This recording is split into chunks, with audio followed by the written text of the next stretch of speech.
Welcome, Thomas, to cebas's interview. Let's start off with Thomas telling us about his role as a visual effects artist. And yes, go ahead, Thomas. Thank you. My name is Tomasz Dyrdula. I work at Jules, which is a post-production company located in Wrocław, Poland. And I'm here head of CG. And you have a large crew there, right, Thomas, about 70? Yes, in total we have around 70 people, but it's a total number of everybody hired at Jules. It's considered of the artists, of production, IT, financials, management, stuff like that. So in general, in total, it's 70 people. And you do everything from concept art to visual effects to compositing, am I right? Yes, we as a company cover all aspects of production. So we go with concepts, with animation, with VFX stuff, compositing, and sound design. So are you stationed in Warsaw or Wrocław? Yes, our headquarters is in Wrocław, but we also have offices in Warsaw and now in Tokyo, Japan. I find that there's a lot of art talents in Poland. Like it's rather new to cebas because we're in North America and we see a lot of American productions, and to see something from Poland, and you've got your own niche and you've got your own style, your artists in Poland, and it's quite different. It's very nice. Well, I think the style comes out of the surroundings you live as an artist.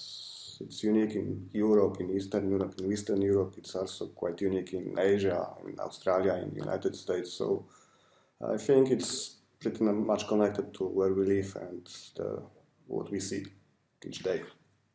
Thomas, like, how did you start right away after high school and you entered art school? How did you start to come to become a visual effects artist? Well, first I found I was quite interested in game industry and playing games. I was each kid in high school at that time, and I guess it's not the same.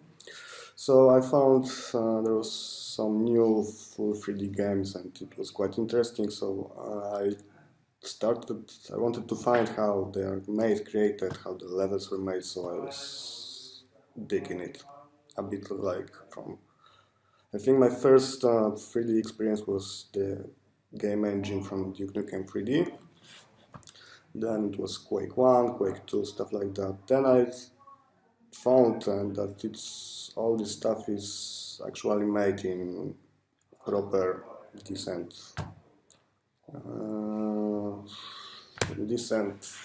3D packages. So that was more or less beginning. Okay. And you enjoy your work? Yes, I do enjoy my work still. I have lots of projects which are quite different from each other, so there's a lot of challenges and new ideas to come in. There's also the BBC Winter Olympics 2014. That was really cool. Now, out of all this, which one would you say is your favorite visual effects shot that you've done? I am the dreadful menace, the one whose will is done. The haunting chill upon your neck, I am the conundrum.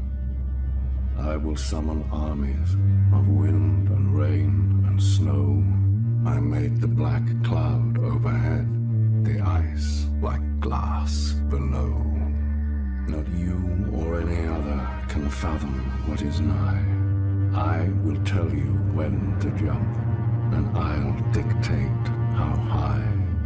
The ones that came before you stood strong and tall and brave, but I stole their dreams away.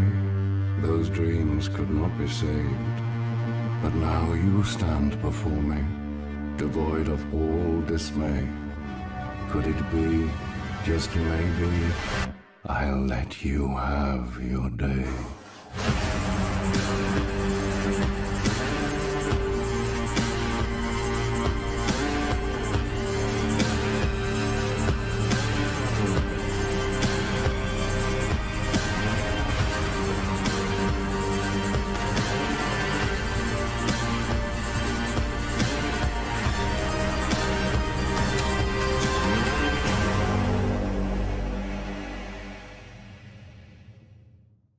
Well, it's BBC because from this long time, from this point of view, it's quite sentimental and quite emotional project for me. Spent a lot of time and a lot of overtimes in doing this. Had to cover with pretty small team this big project, and we kind of nailed it. So Thomas, do you want to share something from the making of? Do you have the making of the Olympic winter scene, and maybe you can describe some of the thinking particles work? Yes, we do have the making of for BBC. Actually, the BBC was divided into two separated parts. And the TP was used mostly for the snow simulations and all the environment effects. And was it on the 3ds Max or Maya pipeline? It's pure 3ds Max pipeline. All the shots are full CG. TP was mostly for the snow stuff. So here obviously some particles like TP. This shot was driven with TPS snow in between camera and jumping. Yeah, it's really nice. It's nice. Also, And it's incorporated with FilmFX here to add some. everything is a live shot. No, it's CG. Oh, okay, it's CG. Okay, it's nice. This is CG. This is CG. Okay. This is CG. Everything is CG. Okay, and if you move,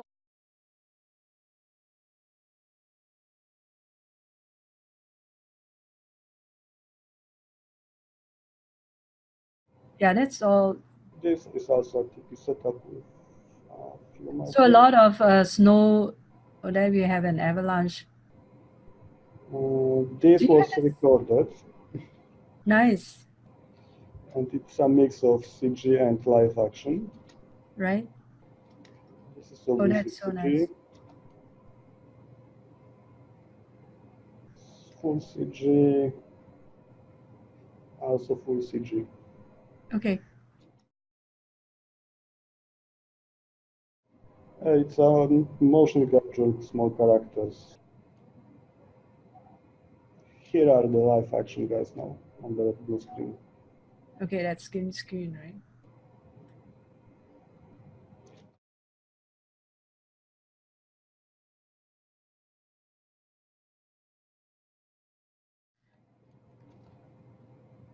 So TP stuff is all the snowing around mixed with some. So you are in charge of creating all the snowflakes and wind and. Actually, I was responsible for every aspect of the production, so not only the snow, but most of the stuff you see here.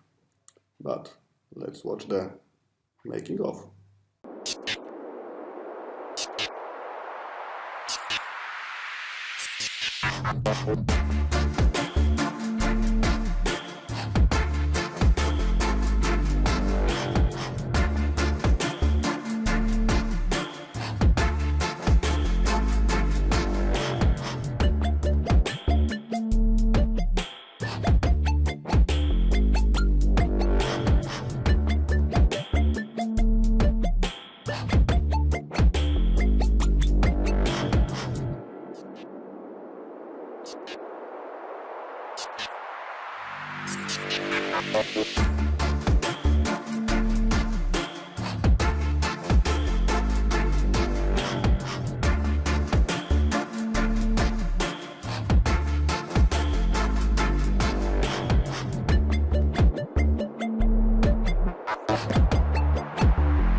Let's go to Chroma because I think Chroma had really good fragmentation shots.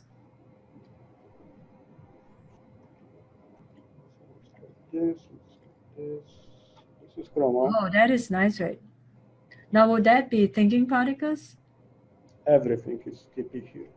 Everything? So, Every, so if you can tell the audience, like, what are all the software used in like this production that's going on now, besides thinking particles? so obviously the whole project was running in 3D Studio Max. 2DX Max, okay. The main renderer was used the V-Ray. V-Ray, render. And as all the effects was done in TP. Thinking particles. All the Thinking effects was particles. done Okay, in this part is thinking particles, right? This is really everything. Yes. everything. So did you like, so you did the thinking particles in Max, and this is a Max, a fully Max pipe, not a pipeline, but a Max workflow. Am I right? Yes. Animation, everything was done in Max here. So Juice is basically on Max. Do you guys use Maya as well? We're starting to using Maya more and more now.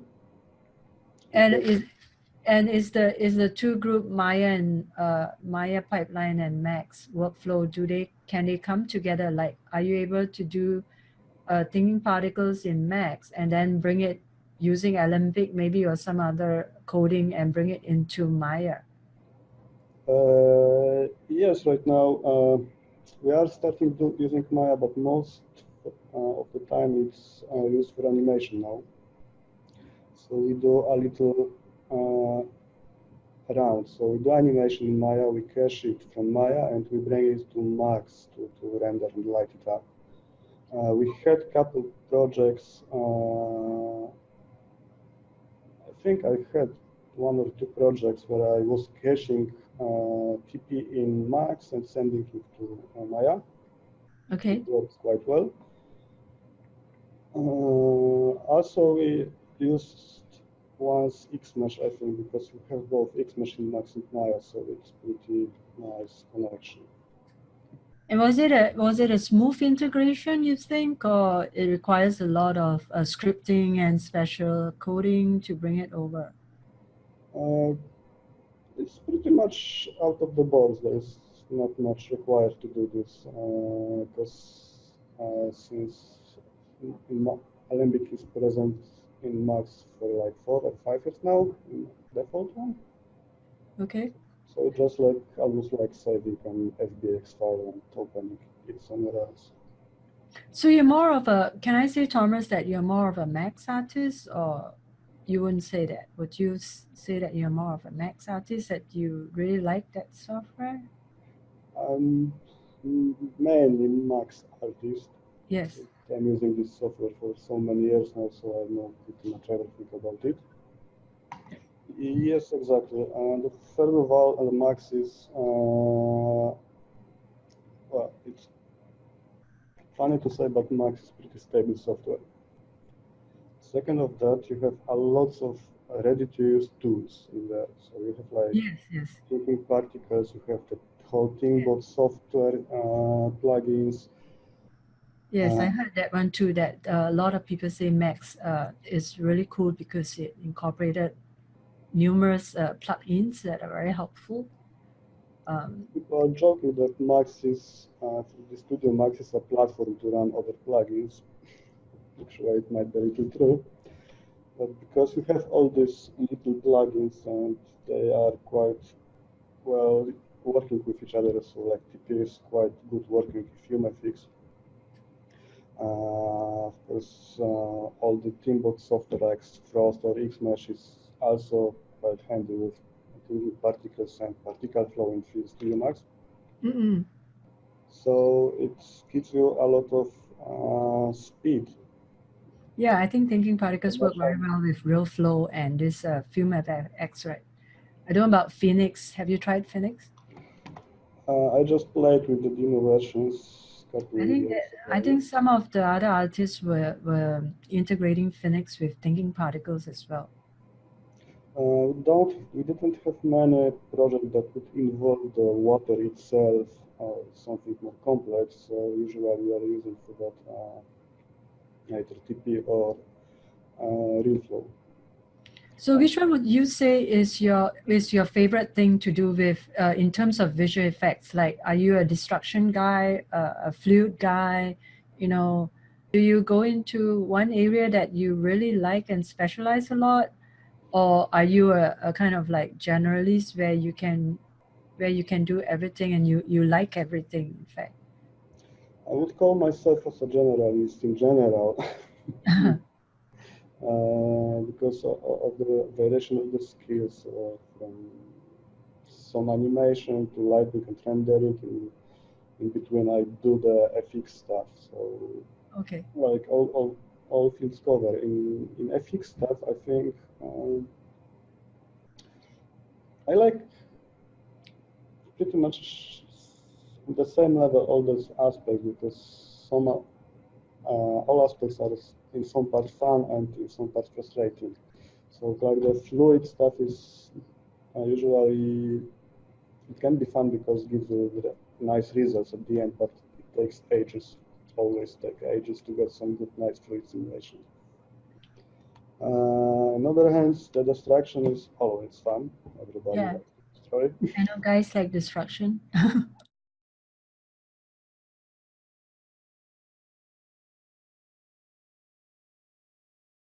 And some lady artists, very few, who does destruction and explosion.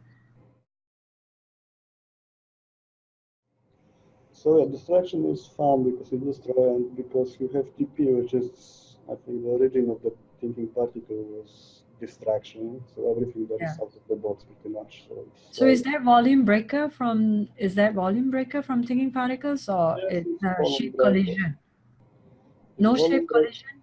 There is shape collision, of course. Shape collision, okay. And what about the laser beams? Is that splines? The laser beams are the TP as well. It's not splines, just lots of them. I think it was thinking particles version 4. Okay. I was hoping you'd show us some of the setup, if you have it. It's pretty much impossible. It's so old. So have you done it all, Thomas? Like, have you done everything from commercial to game cinematics? For me, I think it will be still the Toyota commercial with the lasers and with the distraction. This one is very nice. Yeah, Toyota. So, I think the concept was very unique, isn't it? They mixed it with this spaceship and drones and with visual effects. This shot side did as well some of the animations here, of course, with the spaceships, like the layouting and all the VFX stuff. So all this stuff is done by me. Yes, this is pure TP. I have set up for this one. Okay, what about the lightning shots? Sorry, the laser beams? Laser beam are as well at TP. It was used TP as a base of movement, some noise, stuff like that. It was just used frost to get the frost look. How many hours of visual effects shots was in this Toyota commercial? Have any idea how many days did you spend, working days did you spend on it, or weeks? I think this project was in all shots had to be done within 1 month. 1 month, okay. So I think we've spent like a couple of days on this shot, maybe 4 or 5. Well, okay, maybe more with every aspect. Okay, so let's move. All shots were done simultaneously. I can't pronounce that word. All shots were done at the same time. So do you get to do the concept of it, or is this like the art direction, like, you know, the drone firing at the car? Was that your idea, or it was the general concept of the director, actually? So he wanted to have some spaceships attacking the city a little. And then the first ideas was also destroying the buildings, stuff like that, to make them collapse. Right. But because of the very short timing to delivery, it was 1 month to do all the stuff. It pretty short. And So, you did a Previ first, right? I presume you did a few different Previ for the client to select. Okay, they like it this way, the car swerving this way. Was there a well, lot? there was some versions, but it was pretty much upgrading, or maybe different words. We had open hand here, so we could just propose whatever we like. Right. So there was no strict direction they want to go, and there was our creativity. Okay. So I think because we had a freehand here, what we want to make, so what we can do, it's probably the result how it looks right now, because we had not many comments. Mm-hmm. The comments were most likely like move the spaceship a little or stuff like that, but I don't remember we had any comments to the VFX itself. Okay. Okay, that's cool. Our backup drives. Oh, there it goes. So this is Maxim. So there's something called TP Lightning, and that's from 6 point, is it 6 version 6 or version 5? TP Lightning. What we talk about? Oh, this. It's set up. It's broken in this file. I can't show you. Yeah, that's nice. So the lightning was the stuff coming from the ship to the ground. Right. It was set up. It is this, but I cannot get work it right now. But I have working the VB stuff. Yeah, there's volume breaker in there. There's TP collision. So this is set up for. All right. Okay. This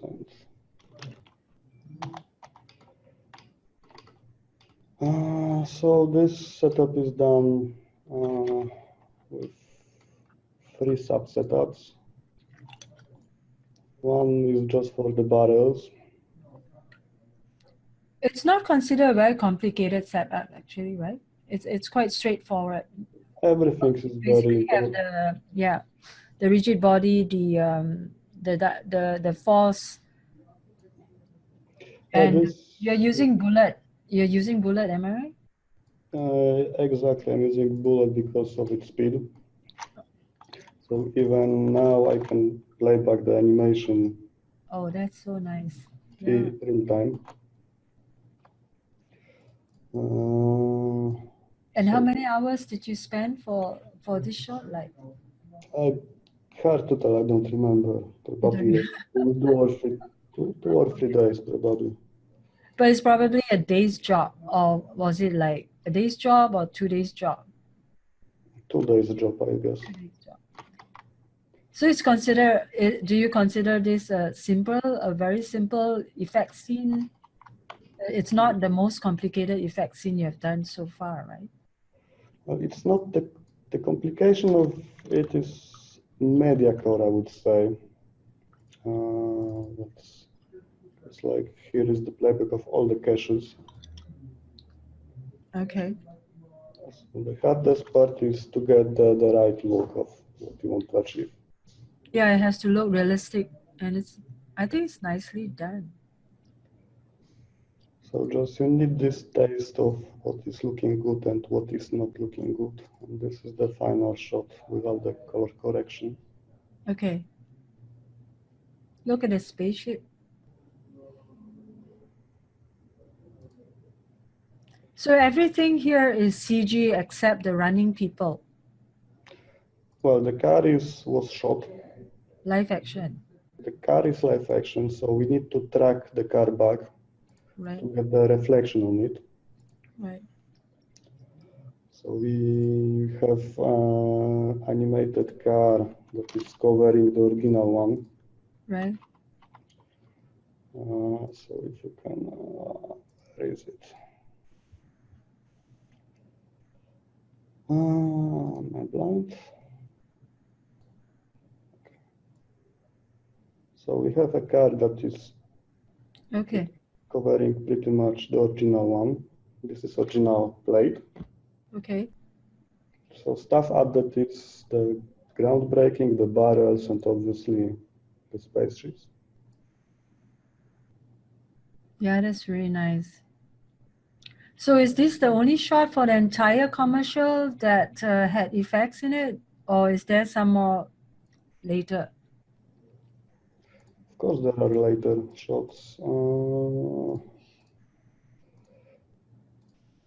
Where is it?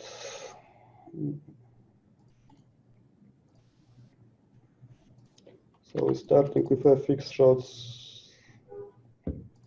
And here it was adding the spaceship on the horizon, Right. adjusting the billboards, stuff like that. Typical. And is this Poland or is it Tokyo or is this Warsaw? I think it's Warsaw. It's Buenos Aires. All right. It's a real street scene. Yes. Okay. The commercial was shot in Argentina. It's shot in Argentina. So it's not Warsaw, it's Argentina. Yes. I see. Okay. Obviously, this one, here is a little TP ships. Okay, the little spaceship, the little drones are not thinking particles, right? This one, yeah, it was CTP. There's some simple stuff. Okay. So this then obviously is done in full CG. The other shot is continuation of it. And then we have this shot. This shot, actually, the car here is CG. Okay. Obviously, the explosion is CG because we weren't allowed to demolish anything. Is that After Effects or your explosion? It's film effects. Oh, film effects. Okay, sorry. So the containers are falling. It's a TP stuff. Okay, right. So the only thing recorded was the background plate. So we added the car, we added the containers, the explosion, and secondary shit, stuff like that. Next shot, obviously, the robot is G. Right. There is some TP simulation down here. Okay. Was there any TP in this shot? I guess the part where the road breaks. Yes, it's TP done. Yeah, that's a nice robot. Yeah, that's nice design. Very threatening. Did you design that? Did you model that? You modeled the entire robot. We didn't. Well, we did model it. Yes, we designed it and we did model it. It's nice. It looks scary, but it's very well done. So this is the other shot. Obviously, this is continuation. So you have some more of the breakage there. Debris on the ground, the laser, of course. Mm-hmm. And here is as well a TP. Another laser coming. And the laser, the barrels, stuff like that, it's all CG. The debris is all. Yeah, and here is also a rendered car with stuff. I think there was done some CG. So this is a render. Right. Here is a render as well. And there was some minor shots. And this is a CG shot. Okay. So now the manga shots begin. Manga shot, it wasn't our job, so. Yeah, okay. So I can't tell about it.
Well, that's it. Thank you, Tomasz Dyrdula from Juice, and thank you to all the Juice crew. You've been seeing them working behind, taking this, and Thomas have given us a snapshot of what Juice and himself have been doing with commercials with thinking particles. They're doing some really great things. So thank you for watching this video. We hope to do more for you in 2019. Discovering new talents, discovering old talents, expert users and new users alike, and sharing some of the great visual effects they've been doing with thinking particles with you. Thank you. Thank you for having me, and see you in the Okay, big guy. Thank you. See you soon. Cheers. Ciao.